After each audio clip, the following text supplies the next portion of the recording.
저는 2019년 6월에 독일에 왔고 이제 만 5년이 되어갑니다.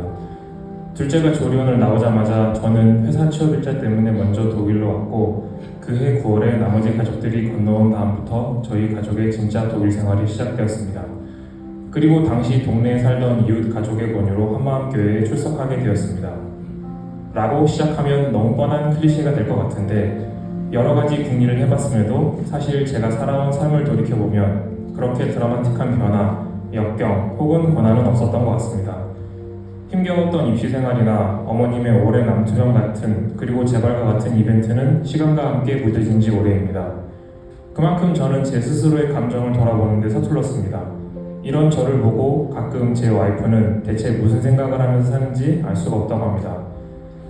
뼛속까지 공대생인 저는 싫다, 좋다, 아무렇지 않다와 같은 단순한 감정만 갖고 있는 로봇과 인간의 중간 같은 존재였나 봅니다.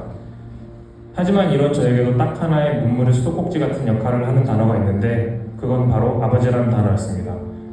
사실 지금 생각해보면 그렇게 자상하지도 또 그렇다고 매정하지도 않은 아버지셨고 제 또래의 대부분 아버지들이 그러하시듯 어렸을 적 제가 기억하는 모습의 아버지는 주말에는 주무시고 평일에는 안 계시는 그런 분이었습니다.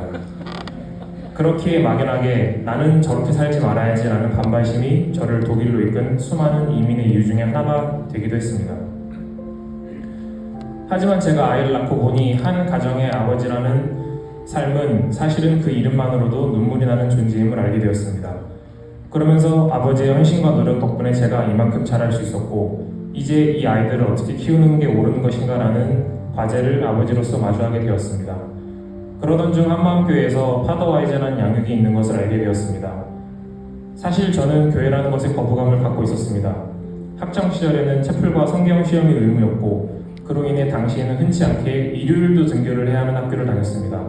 또한 일정 학기 이상 채플에 참석하지 않으면 졸업이 불가능하게 됐습니다. 그렇게 처음 한마음교회에 나왔을 때는 해외 생활하면 다 나오게 된다는 어떻게 보면 세속적이고 이기적인 관념이 저를 이끌었습니다.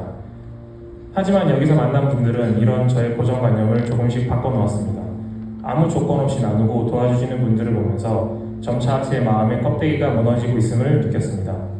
상투적이고 진부한 표현이지만 또 한편으로는 가장 적절한 표현이 떠오르지 않음이 안타깝습니다.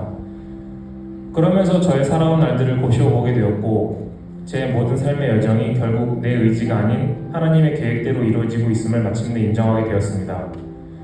생존율이 10%밖에 안 되던 엄마를 살려달라고 기도하던 12살짜리의 어린 기도를 들어주셨던 것처럼 몇 년을 두들겨도 안 되던 독일 이직과 이민을 너무나도 자연스럽게 열어주셨던 것처럼 그리고 그 끝에 한마음교회까지 저를 이끌게 하셨던 것처럼 모든 것이 그분의 계획과 보살핌 안에 있었음을 고백합니다.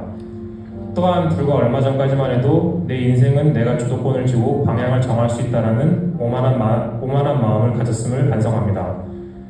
얼마 전 제자반을 마친 와이프의 간증에서 가장 마음에 와닿았던 부분은 이 양육이 끝나면 어마무시하게 변해 있을 제 자신을 기대하였으나 사실 크게 변한 건 없었다는 것이었습니다.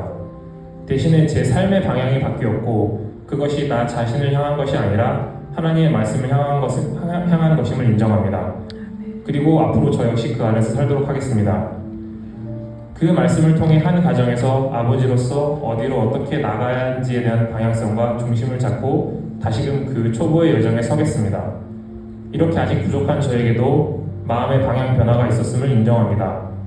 가정 안에서 성공적인 가장, 그리고 하나님께 순종하는 삶을 사는 남편, 그리고 아빠가 될 수 있는 길을 즐겁게 받아들이겠습니다. 끝으로 파더와이즈 가정을 이끌어주신 목사님과 많은 장로님, 집사님들께도 이 글을 빌어 감사하다는 인사를 드리며 나 정도는 괜찮겠지라고 생각하는 나 정도는 괜찮은 아빠라고 생각하는 수많은 형제들에게 파더와이즈를 권유하면서 이 글을 마치겠습니다. 감사합니다.